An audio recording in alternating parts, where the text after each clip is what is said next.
जय हिंद। स्वागत है आप सभी का हमारे इस यूट्यूब चैनल पर। और आज हम health care complete paper answer की करने वाले हैं। और यह पेपर आप लोग का कल यानी कि 26 फरवरी का एग्ज़ाम में पूछे गए थे। तो कल किसी कारणवश हमने इसका आंसर की नहीं डाल पाए, तो चलिए आज हम इसका हल करते हैं। पेपर काफ़ी अच्छा था, आशा करते हैं आप सभी बहुत अच्छे से बना कर आए होंगे। प्रश्न कहता है, मेरे प्यारे बच्चों, कि आपातकालीन विभाग में किस प्रकार के रोगी को भर्ती किया जाता है। ऑप्शन ए है दिल का दौरा, बी है दुर्घटना पीड़ित, और सी है प्रसव पीड़ा। तो मेरे प्यारे बच्चों, इस प्रश्न का correct answer option number D के साथ चला जाएगा, इनमें से सभी।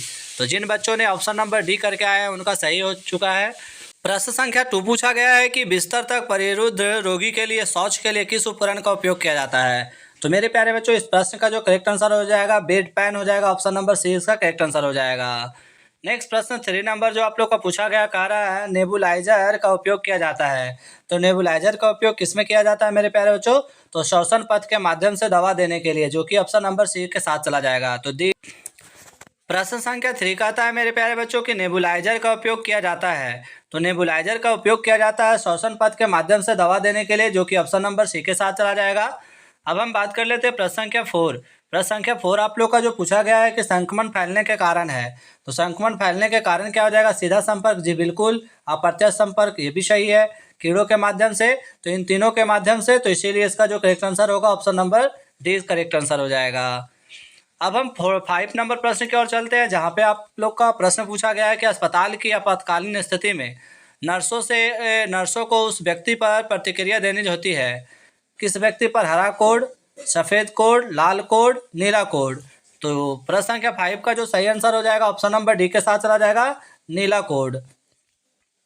6 नंबर प्रश्न पूछा गया है कि सीपीआर देते समय प्रति सांस ध्वनि धड़कनों का अनुपात क्या होना चाहिए। तो सीपीआर देते समय धड़कनों का अनुपात होना चाहिए 30:2 होना चाहिए। ऑप्शन नंबर ए के साथ चला जाएगा। 7 नंबर पूछा गया है कि बिस्तर बनाने के कितने प्रकार होते हैं। तो बिस्तर बनाने के 6 प्रकार होते हैं, जो कि ऑप्शन नंबर बी के साथ चला जाएगा। वहीं 8 नंबर प्रश्न कहता है कि सामुदायिक स्वास्थ्य केंद्र में बिस्तरों की संख्या कितनी है। तो सामुदायिक स्वास्थ्य केंद्र में बिस्तरों की संख्या 30 से 50 होती है, जो कि ऑप्शन नंबर ए के साथ चला जाएगा। नेक्स्ट 9 नंबर प्रश्न कहता है भारत में स्वास्थ्य देखभाल सेवाएं क्या है। तो राज्य का मुद्दा है, यानी कि ऑप्शन नंबर बी के साथ चला जाएगा, स्टेट। 10 नंबर प्रश्न पूछा गया है कि जिस व्यक्ति को बुखार 98.8 डिग्री फॉरेनहाइट से 100 डिग्री फॉरेनहाइट है, उसे से पीड़ित को कहा जाएगा। क्या कहा जाएगा? हल्का से माध्यम, यानी कि ऑप्शन नंबर सी के साथ चला जाएगा, हल्का से माध्यम बुखार कर सकते हैं।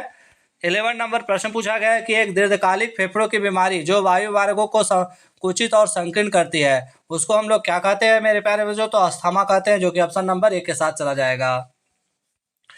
काफ़ी अच्छा पेपर था, आप लोग अच्छे से बनाकर आए होंगे। और आप लोग कमेंट में लिखेंगे कि आप लोग का क्या रहा फाइनल स्कोर। कहता है कि संचारी रोग का नियंत्रण एक खाली स्थान कार्य है। तो इसका जो करेक्ट आंसर होगा ऑप्शन नंबर बी के साथ चला जाएगा, निवारक। ऑप्शन नंबर बी इसका करेक्ट आंसर हो जाएगा। अब हम बात कर लेंगे मेरे प्यारे बच्चों, 13 नंबर प्रश्न पूछा गया है कि विषम चुने। तो इसमें विषम की पहचान करनी है, तो विषम हमारा तंत्रिका हो जाएगा, जो कि ऑप्शन नंबर डी के साथ चला जाएगा। 40 नंबर प्रश्न कहता है कि निम्नलिखित में से कौन पाचन तंत्र का हिस्सा नहीं है। तो 14 नंबर में पाचन तंत्र का जो हिस्सा नहीं होगा वक्षीय डायफ्रामा हो जाएगा। ऑप्शन नंबर सी इसका करेक्ट आंसर हो जाएगा। 50 नंबर प्रश्न पूछा गया है कि एम्बू बैग का उपयोग है। तो एम्बू बैग का उपयोग कहाँ होता है मेरे प्यारे बच्चों? तो ये उपयोग जो होता है वो ऑक्सीजन देने के लिए किया जाता है। 60 नंबर प्रश्न कहता है रक्त का थक्का जमने का कारक क्या है। तो प्लेटलेट्स के कारण क्या होता है? रक्त का थक्का जमता है, यानी कि ऑप्शन नंबर सी इसका करेक्ट आंसर हो जाएगा। 70 नंबर प्रश्न पूछा गया है कि स्पाइन बोर्ड स्ट्रेचर का उपयोग किया जाता है। तो स्पाइन बोर्ड स्ट्रेचर का जो उपयोग किया जाता है मेरे प्यारे बच्चों, वो रीढ़ की हड्डी में चोट के मामले में किया जाता है। तो ऑप्शन नंबर ए इसका करेक्ट आंसर हो जाएगा। 80 नंबर प्रश्न पूछा गया है कि बैक रेस्ट का उपयोग किया जाता है। तो बैक रेस्ट का जो उपयोग किया जाता है वो पीठ दर्द में किया जाता है। ऑप्शन नंबर सी के साथ चला जाएगा। वही 19 नंबर प्रश्न कहता है मेरे प्यारे बच्चों, 19 नंबर प्रश्न कहता है पीएचसी का पूर्ण रूप है। तो पीएचसी का जो पूर्ण रूप होता है वो प्राइमरी हेल्थ सेंटर होता है। ऑप्शन नंबर ए के साथ चला जाएगा। 20 नंबर प्रश्न कहता है कि ब्लॉक स्तर पर कौन सा स्वास्थ्य केंद्र होता है। तो मेरे प्यारे बच्चों, जो ब्लॉक स्तर पर स्वास्थ्य केंद्र होता है उसको सामुदायिक स्वास्थ्य केंद्र कहते हैं। ऑप्शन नंबर ए के साथ चला जाएगा। तो जिन बच्चों ने ये ऑप्शन करके आए उनका सही हो जाएगा। वहीं 21 नंबर प्रश्न कहता है कि विश्व स्वास्थ्य दिवस कब मनाया जाता है। तो विश्व स्वास्थ्य दिवस मनाया जाता है 7 अप्रैल को, जो कि ऑप्शन नंबर बी के साथ जाएगा। 22 नंबर प्रश्न कहता है कि स्पीच डिसऑर्डर का इलाज सबसे अधिक कौन करता है। तो स्पीच डिसऑर्डर का सबसे अधिक इलाज कौन करता है मेरे प्यारे बच्चों। तो स्पीच लैंग्वेज पैथोलॉजिस्ट करता है, जो कि ऑप्शन नंबर सी के साथ जाएगा। 23 नंबर प्रश्न कहता है मेरे प्यारे बच्चों कि रोगी के मोटर कौशल में सुधार उपचार द्वारा किया जा सकता है, जो खाली स्थान में प्रदान किया जाता है। तो मेरे प्यारे बच्चों, आप सभी को पता होना चाहिए कि रोगी के मोटर कौशल में सुधार उपचार द्वारा किया जा सकता है, जो क्या मेरे प्यारे बच्चों, फिजिकल रिहैबिलिटेशन सेंटर, यानी ऑप्शन नंबर बी के साथ जाएगा। 24 नंबर प्रश्न पूछा गया है कि एक क्लिनिक सामान्य बाहरी रोगियों को रख रखाव या देखभाल सेवा प्रदान करता है। तो कौन करता है मेरे प्यारे बच्चों। तो वो उपचारात्मक होता है। ऑप्शन नंबर बी के साथ जाएगा 24 का करेक्ट आंसर।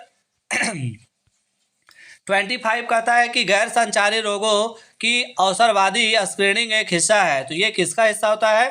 तो ये होता है निवारक चिकित्सा क्लिनिक का हिस्सा होता है। तो ऑप्शन नंबर ए इसका करेक्ट आंसर हो जाएगा। 26 नंबर प्रश्न पूछा गया है कि अच्छे स्वास्थ्य के लिए कारक है भोजन, आराम और क्या है मेरे प्यारे बच्चों। तो और क्या हो जाएगा, सोना, काम पर जाना, व्यायाम, इनमें से सभी हो जाएगा। ऑप्शन नंबर डी के साथ चला जाएगा। वैसे ज़्यादातर बच्चे व्यायाम मार के आए हैं, तो इस पर जैक बोर्ड क्या देते हैं आंसर, आप लोग एक बार देख लेंगे इसका। 27 पूछा गया है कि अस्पताल में हाथ धोने का समय क्या है। तो अस्पताल में हाथ धोने का समय क्या है मेरे प्यारे बच्चों। तो रोगी को छूने से पहले बिल्कुल सही बात है, रोगी को छूने के बाद बिल्कुल सही बात, आसपास के वस्तुओं को छूने के बाद। तो इस प्रश्न का जो सही आंसर होगा ऑप्शन नंबर चला जाएगा डी के साथ, इनमें से सभी। 28 पूछा गया है विषम चुने, इसमें भी विषम चुनने कहा जा रहा है। तो इस प्रश्न का करेक्ट आंसर हो जाएगा श्वसन नली, ऑप्शन नंबर सी के साथ चला जाएगा। 29 नंबर की ओर चलते हैं, जहाँ पे हमारा प्रश्न कहता है कि मानव शरीर में कितने प्रकार के पोषक तत्वों की आवश्यकता होती है। तो मानव शरीर में कितने प्रकार की, 6 प्रकार की पोषक तत्वों की आवश्यकता होती है। ऑप्शन नंबर बी के साथ चला जाएगा। 30 नंबर प्रश्न कहता है स्ट्रेचर कितने प्रकार के होते हैं मेरे प्यारे बच्चों। तो स्ट्रेचर जो होते हैं वो 7 प्रकार के होते हैं। वहीं 31 कहता है आपातकालीन चिकित्सा प्रतिक्रिया के लिए दिए गए मॉडलों में से सही चुने। तो सही चुनाव इसका करेक्ट आंसर हो जाएगा क्या, ऑप्शन नंबर डी के साथ चला जाएगा। अनुत्तरदायी बेहोश, वायुमार्ग खोलना, समान रूप से सांस नहीं लेना, ऑप्शन नंबर डी इसका करेक्ट आंसर हो जाएगा। 32 नंबर प्रश्न कहता है कि उद्देश्यों के आधार पर अस्पतालों को कितने प्रकारों में वर्गीकृत किया गया है। तो अस्पताल को कितने भागों में बांटा गया है। तो 3 भागों में बांटा गया है। 33 नंबर प्रश्न पूछा गया चिकित्सा देखभाल के स्तर के अनुसार कार्डियोलॉजी अस्पताल किस प्रकार के स्तर में आते हैं। तो इस प्रश्न का जो करेक्ट आंसर होगा डी के साथ चला जाएगा, चतुर्थ देखभाल स्तर में आएंगे। 34 नंबर प्रश्न कहता है मेरे प्यारे बच्चों, 34 नंबर प्रश्न कहता है कि तीसरी डिग्री के जलने वाले पीड़ित को क्या प्राथमिक उपचार दिया जाना चाहिए। तो इस प्रश्न का जो करेक्ट आंसर होगा ऑप्शन नंबर सी के साथ चला जाएगा, बिना देरी किए मरीजों को अस्पताल ले जाए, यानी कि ऑप्शन नंबर सी के साथ जाएगा और सी इसका करेक्ट आंसर हो जाएगा। 35 नंबर प्रश्न कहता है कि एक आदर्श सामान्य ऑपरेशन थिएटर COT का क्षेत्रफल कितना होना चाहिए। तो इसका जो क्षेत्रफल होना चाहिए वो कितना होना चाहिए, 60 वर्ग मीटर होना चाहिए, ऑप्शन नंबर बी के साथ जाएगा। 36 नंबर प्रश्न कहता है कि हाइपोटेंशन और हाइपरटेंशन किससे संबंधित है। तो ये संबंधित है मेरे प्यारे बच्चों रक्तचाप से संबंधित है, ऑप्शन नंबर ए के साथ चला जाएगा। 37 नंबर प्रश्न कहता है कि किशोरियों में होने वाली सबसे आम समस्याएं क्या है। तो किशोरियों में होने वाली सबसे आम समस्याएं जो है वो होती है क्या मेरे प्यारे बच्चों, इनमें से सभी हो जाएगा, जो कि ऑप्शन नंबर डी इसका करेक्ट आंसर होगा। 38 नंबर प्रश्न कहता है कि प्राथमिक चिकित्सा कक्ष में क्या होना चाहिए। तो प्राथमिक चिकित्सा कक्ष में क्या होना चाहिए मेरे प्यारे बच्चों, तो वो होना चाहिए इनमें से सभी, इसका भी डी ऑप्शन हो जाएगा। जिन बच्चों ने डी लगा के आए हैं इसका करेक्ट आंसर हो जाएगा। 39 देख लेते हैं, एनीमिया एक बीमारी है, तो किसका, कम रक्त की, यानी कि रक्त की कमी से एनीमिया नामक बीमारी होती है। तो ऑप्शन नंबर जो है इसका बी बना के आया है, करेक्ट हो जाएगा। अब लास्ट प्रश्न की ओर पहुंच गए हैं और आप लोग लाइक सब्सक्राइब शेयर नहीं किए हैं तो जल्दी से हमारे वीडियो को लाइक सब्सक्राइब शेयर कर दें, क्योंकि सभी बच्चों के लिए ये वीडियो उपयोगी होने वाले हैं। तो 40 नंबर कहता है कि एक रिसेप्शनिस्ट में ज्ञान, कौशल और क्षमताओं सहित क्या विशेषताएं होनी चाहिए। तो ये हमारा आखिरी प्रश्न का जो आंसर होगा ऑप्शन नंबर डी के साथ चला जाएगा, इनमें से सभी।